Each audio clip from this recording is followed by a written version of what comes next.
I'm Benny from the block, from Kennards here at our Port Melbourne branch.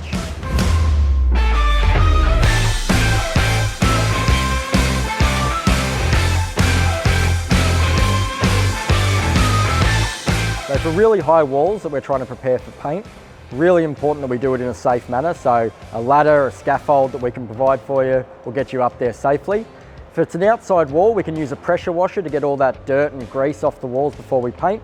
If it's an inside wall, probably suggest just using some sugar soap on a sponge or a mop.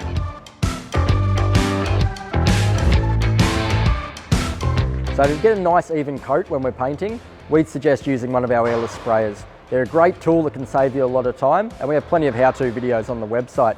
If you are using a roller, really important that you get the right amount of paint on the roller. We don't want to get too much on there where it's dripping off all the time and leaving streaks. Once you put the paint on, go over it again with the roller just to even it out.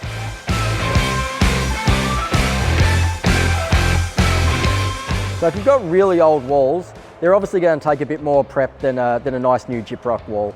So really important that we give them a good sanding, then we give them a really thorough clean down after that to get them ready. A couple of coats of neutral primer will get them ready for your paint.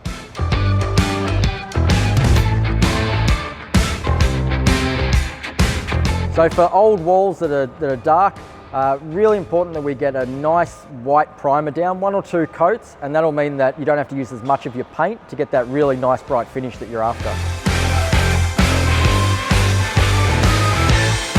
So for our DIY customers, the best advice that I can give you is take your time in the preparation.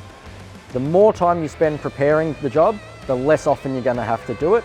For all the tips and tricks, you can pop into one of our branches and the team there will be able to help you out. Thanks for asking the questions. If there's anything else, please send them through and we'll get back to you on them.